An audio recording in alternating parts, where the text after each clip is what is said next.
이렇게 화면에 추가한 웹뷰라고 하는 거에는 그 웹페이지가 그대로 보여줄 수 있어요. 그러니까 브라우저가 화면 안에 들어갔다라고 보시면 되겠죠. 자, 이제 main activity.java 쪽으로 가서요. 우리가 화면에 추가한 웹뷰를 find view by id로 찾아서 필요한 설정을 한번 해볼 겁니다. 자, 여기다가 자, find view by id라고 하고 r.id.webview라고 하는 아이디를 주면 우리가 화면에 추가한 웹뷰 객체를 리턴 받을 수가 있겠죠. 자, 웹뷰라고 하는 동일한 이름의 변수를 만들고요. 자, 형변환, 캐스팅해서 할당을 합니다. 자, 이렇게 하면 웹뷰 객체가 찾아지겠죠. 자, 그 다음에 우리가 일반적으로는요, 요 웹뷰라고 하는 그게 웹브라우저를 가리키는 거니까 웹브라우저의 설정 같은 것들이 있을 거예요. 그래서 그 get settings라고 하면 그 설정 정보를 담고 있는 웹 settings라고 하는 객체가 리턴이 됩니다. 자, settings라고 하는 변수에다가 한번 할당을 해볼게요. 그럼 여기에 설정을 넣을 수 있는데 이 settings에 보면 set javascript enabled라고 하는 메소드가 있습니다. 자, 이거를 true로 해줍니다. 자, 우리가 자바스크립트는 웹사이트에서 가장 기본적으로 쓰는 그런 기능이 되겠죠. 자바스크립트가 동작하는 기능은. 그래서 이건 기본적으로 이렇게 넣어주게 됩니다. 자, 그리고 자, 우리가 버튼을 클릭했을 때 뭔가 이제 동작을 시켜야 되겠죠. 그리고 그때 웹뷰를 이용해서 뭔가를 한다라고 하면 이 웹뷰라고 하는 객체를 이 메인 액티비티 클래스 안에서 어디서든 쓸 수 있도록 위에 변수로 먼저 선언을 해줍니다. 그리고 여기 있는 타입을 자료형을 없애주면 되겠죠. 그러면 find view by id로 찾은 웹뷰 객체를 바로 변수에 할당을 하게 됩니다. 자, 이번에는 버튼을 클릭했을 때 페이지를 한번 로딩을 해보도록 할 거예요. 그러면 find view by id로 r.id 버튼이라고 하는 걸 찾아주면 되겠죠. 자, 그래서 버튼 자, 이렇게 자, 버튼이라고 하는 이름의 변수에 할당을 하고요. 버튼.set on click listener new on click listener라고 해서 버튼이 클릭됐을 때 동작할 메소드를 만들어줍니다. 자, 버튼을 클릭하면 이제 뭘 하고 싶냐 하면 그 우리가 웹페이지를 하나 띄우고 싶은데 이 웹페이지는요. 자, 우리 여기 보면 자, 여기 다른 폴더 말고요. 저기 app 선택하고요. 오른쪽 마우스 버튼 눌러서 new라고 하고 자, 여기 안에다가 자, 새로운 걸 만들어 볼 텐데요. 자, 이게 폴더라고 하는 게 있죠. 그 안에 보면 assets 폴더라고 있습니다. 자, 요거를 선택을 해봅니다. 자, 그러면 뭐라고 뜨죠? 자, 그 상태에서 그냥 다른 선택은 하지 않고 디폴트 상태에서 finish 누릅니다. 자, 그러면 assets라고 하는 폴더가 하나 또 만들어져요. 그러니까 자바나 res와 동일한 위치에 만들어지는 거죠. 자, app 안에 만들어집니다. 자, 여기다가 자, 새로운 파일을 하나 만들 겁니다. new라고 하고요. 자, 새로 파일을 그냥 하나 만들게요. 자, 파일이라고 하는 거 그냥 해볼까요? 자, 파일이라고 하고요. 자, 여기다가 자, sample.html 이렇게 하나 만들어 봅니다. 자, 그럼 html이라고 하는 파일이 만들어져요. 자, 우리가 일반적인 html 웹페이지를 만든다고 한번 생각을 해보죠. 그러면 자, 느낌표 딱 타입 html. 여러분이 이제 html 페이지를 다른 데서 먼저 만들어 가지고 여기다 복사해 놓으셔도 됩니다. 자, 근데 자, 여기다가 그냥 기본적인 코드 몇 가지만 입력을 해볼게요. 자, 헤드라고 하는 거, 헤더 정보가 들어가는 거죠. 그 다음에 body라고 태그를 넣으면, 자, 여기 안에 자, 태그를 넣을 수 있습니다. h1이라고 하는 헤딩 태그, 제목 같은 걸 넣을 때가 되겠죠. 그래서 이거는 웹페이지입니다. 웹페이지. 자, 이렇게 하고요. 그 다음에 자, 여기 안에다가 그냥 br 태그로 한번 띄워보고요. 우리가 css 스타일 쓰지 않고 그냥 한번 해보면 p 태그 넣고 자, 테스트용 웹페이지입니다. 뭐 이렇게 할 수가 있겠죠. 헤드 안에다가는 뭐 메타 태그 같은 거 집어넣고 캐릭터 셋이라고 하는 거는 UTF-8 뭐 이런 거 집어넣을 수 있겠죠. 자, 인코딩을 UTF-8로 한다. 그 다음에 타이틀 태그에다가 웹 문서의 상단에 들어가는 걸 넣을 수 있는데 이건 사실상 여기서는 보이지 않아요. 그러니까 우리가 주소 표시줄 같은 경우에는 여기는 표시가 안 되거든요. 그래서 이거는 그냥 뭐 테스트 뭐 이렇게 그냥 아무거나 넣어봅니다.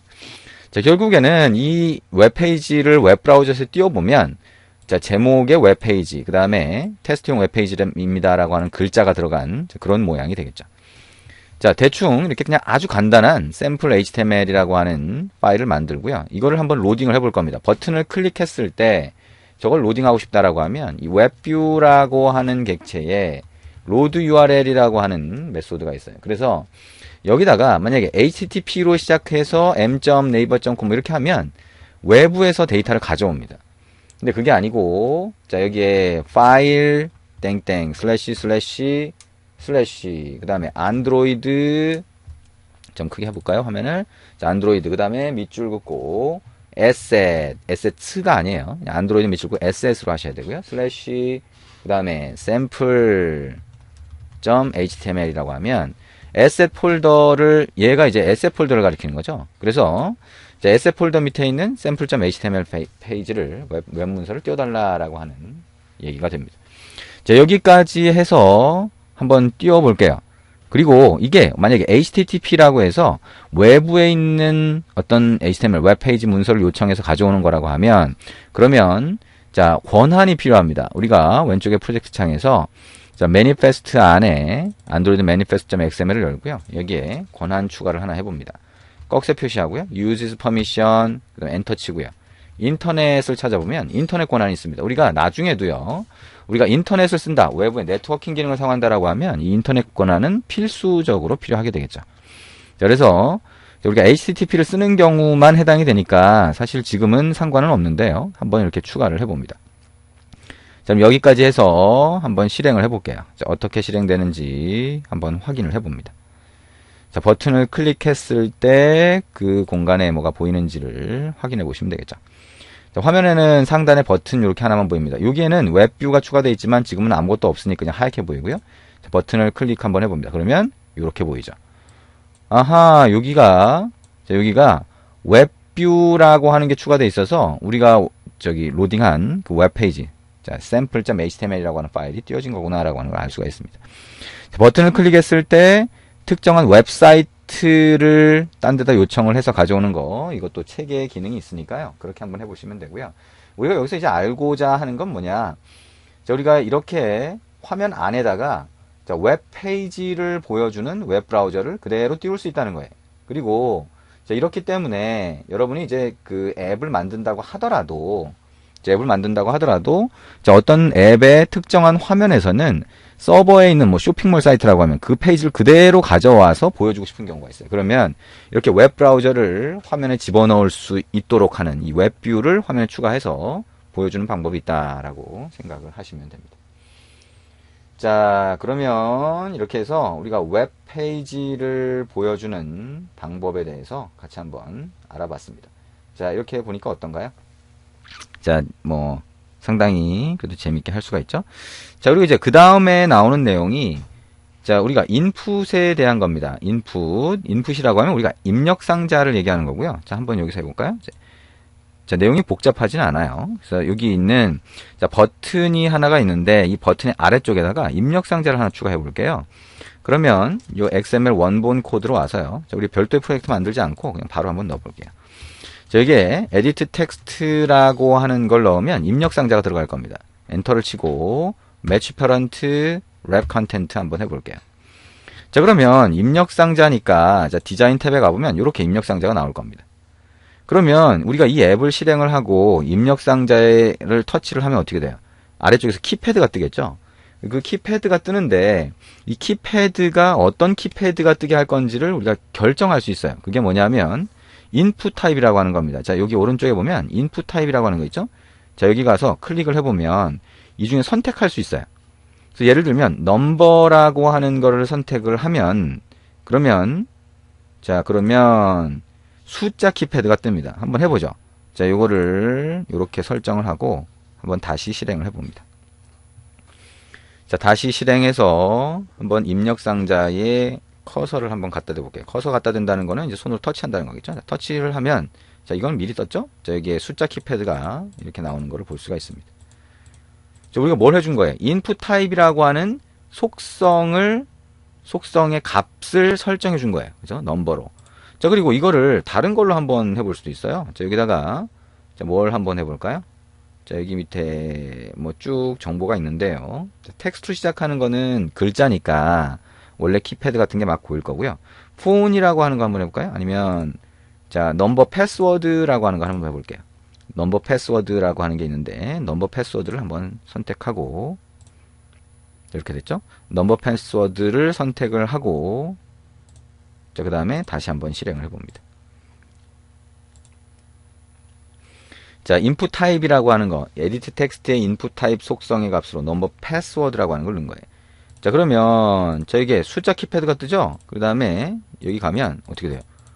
오이 여기 패스워드 비밀번호니까 남들이 보지 못하도록 입력한 다음에 점점점으로 표시되도록 이렇게 되어 있습니다. 그리고 자, 숫자 키패드 같은 거를 볼 수가 있습니다.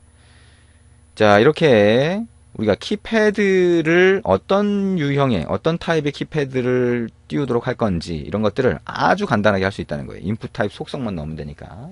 그래서 그 각각을 여러분이 테스트해 보시라고 하는 내용이 그 책에 들어가 있습니다. 그래서 그 직접 한번 해보시면 이건 그렇게 어렵지가 않아요. 그래서 그러니까 입력 상자인 에디트 텍스트에서는 중요한 속성이라고 할 수 있는 게 일단 힌트라고 하는 거하고 인풋 타입이라고 하는 게 있죠. 그래서 힌트는 우리가 연한 설명글이 먼저 보이고 우리가 입력하려고 하면 이제 그게 없어지는 그런 걸 얘기하는 거고, 인풋 타입은 키패드의 종류를 결정하는 거다라고 하는 거 생각을 하시면 됩니다.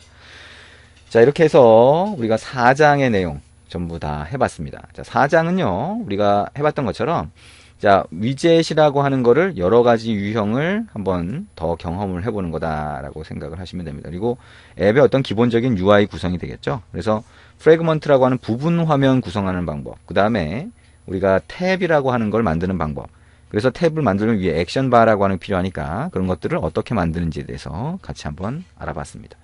자, 이제 우리 5장으로 넘어가서 5장의 내용 진행을 하게 될 겁니다. 네, 수고하셨습니다.